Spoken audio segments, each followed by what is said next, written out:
যারা দিন ধর্মের প্রয়োজনে আল্লাহ এবং রসুলের সন্তুষ্টির জন্য জান দেওয়ার বেলায় চিন্তা করে ভেবে যে আসলে জানের রিস্ক হয়ে যাচ্ছে, এই কথাটা বলা বা এরকম করা শুদ্ধ হবে কিনা, ঠিক হবে কিনা চিন্তা বিবেচনা করে, অর্থাৎ যাদের কাছে জানের মায়াটা বেশি হয়, এই জান বাঁচানোর জন্য যারা যুদ্ধের মাঠ থেকে পলায়ন করে, যারা মনে করে যে না জেহাদের মাঠ থেকে পালিয়ে গেলে আমি বেঁচে থাকবো, আমার মৃত্যু হবে না, আল্লাহ তাদের উদ্দেশ্যে বলছেন ওমা কানা লিনাফসিন আন তামুতা ইল্লা বিইজনিল্লাহ। আল্লাহ বলেন কোনো প্রাণীর এটা আল্লাহর অনুমতি ব্যতীত মৃত্যুবরণ করার সুযোগ নেই। যারই মৃত্যু হোক, যখনই হোক, যেখানে হোক, এটা কার হুকুমে হবে? আল্লাহর হুকুমে। আল্লাহর হুকুম না থাকলে কেউ কাউকে মারতে পারবে না। জেহাদ থেকে পলায়ন করলে যে বাঁচবে, মৃত্যু হবে না, সে কথা নয়। আল্লাহ যদি হায়াতের বাজেট রেখে থাকেন, জেহাদের মাঠে থেকেও জেহাদ করেও রিক্সে গিয়েও যান বাঁচবে, সে বেঁচে থাকবে। আর যদি আল্লাহ মৃত্যু অবধারিত করে রেখেছেন, ওখানেই তার, সে জেহাদের শহীদ না হলেও তার মৃত্যু হবে, রক্ষা নেই। কিতাবা মুআজ্জালা, আল্লাহ বলেন এটা লিপিবদ্ধ নির্ধারিত টাইম।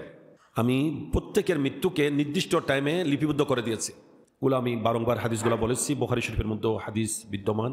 পেয়ারা নবী ইরশাদ করছেন যে আমরা মায়ের গর্ভে যখন আমাদের 43 অতিবাহিত হয়েছে 4 মাস, তখনই আল্লাহর পক্ষ থেকে ফেরেশতা আসে, আল্লাহ আমাদের 4টা বিষয় লিপিবদ্ধ হয়ে থাকে। সে 4টার মধ্যে একটা হলো কি? মৃত্যু। তার মৃত্যু কখন হবে, যেটাকে আজল বলা হচ্ছে।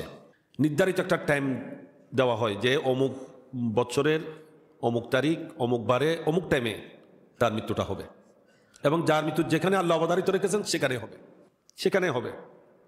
এই জন্য হযরত সাইয়্যিদুনা সুলাইমান আলাইহিস সালামের যুগের একটা ঘটনা হয়তো অনেকে জানা, যে ওনার একজন উম্মত, ওনার মৃত্যুর কথা ছিল বাইতুল মাকদাসে, কিন্তু উনি তখন তার থেকে প্রায় কয়েক মাইল পথের রাস্তার মধ্যে, দূরত্বের মধ্যে।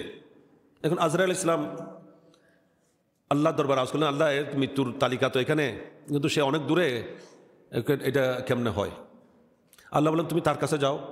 আজরাইল আলাইহিস সালাম যখন ওই লোকের সামনে হাজির হলেন, ওই লোকটা আজরাইল আলাইহিস সালামকে দেখে ভয় পেয়ে গেছে, তাড়াতাড়ি হযরতে সুলাইমান আলাইহিস সালামের দরবারে হাজির, যে হুজুর আমার সামনে আজরাইল এসেছে, আপনি আমাকে বাঁচান, কি করতে হবে? বলে যে হুজুর আমাকে একেবারে এখান থেকে কয়েক মাস দূরত্বের পথে বাইতুল মাকদাসে পৌঁছে দেন, আপনি হাওয়াকে নির্দেশ দেন, হাওয়া যেন আমাকে ওখানে পৌঁছায় দেয়। সুলাইমান আলাইহিস সালাম তাই করলেন, ওই লোকটা ওখানে পৌঁছেছে। এবার আজরাইল আলাইহিস সালাম ওখানে জান কবজ করতেছে, কারণ তার মৃত্যুটা ওখানে, সে ওখানে যে কোনো উপায়ে ওখানে গিয়ে পৌঁছবে, এবং যার যখন নির্ধারিত টাইম এটা এসে যাবে সময়, তখনই তার মৃত্যু অনিবার্য। এটার থেকে বাঁচার কোনো উপায় নাই, বা এটার আগে পরে করার কোনো উপায় নেই। এটা কোরআনের রুল সিস্টেম। আল্লাহ বলে দিচ্ছেন ইযা জা আজালুহুম লা ইস্তাখিরুনা সাআতান ওয়া লা ইস্তাকদিমুন। সে নির্ধারিত টাইমটা যখন এসে যাবে, আল্লাহ বলেন তার আগে পরে হবে না, আগেও হবে না, পরও হবে না। এই জন্য আল্লাহ তাআলা বলছেন তোমরা কিভাবে জেহাদের ময়দান থেকে পলায়ন করছো? কি মনে করছো জেহাদের মাঠ থেকে পলায়ন করলে জানে বেঁচে যাবে, মৃত্যু হবে না? মৃত্যুটা আমি নির্ধারিত করে দিয়েছি।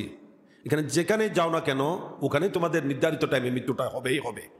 তো এবার মৃত্যুকে ভয় করে জেহাদ করা থেকে বিরত থাকা, মৃত্যুকে ভয় করে আল্লাহ এবং রসুলের নাফরমানি, আল্লাহ এবং রসুলের বিরুদ্ধে বলছে তার বিরুদ্ধে চুপ থাকবো, এটা কখনো একজন ইমানদারের শান হতে পারে না। আমি এটা না বললে, না করলে যে আমার জান বেঁচে যাবে, আমি বেঁচে থাকবো, মৃত্যু আমার হবে না, এ কথা নয়। আর নির্ধারিত টাইম আসার আগে আমার মৃত্যু কখনো হতে পারে না।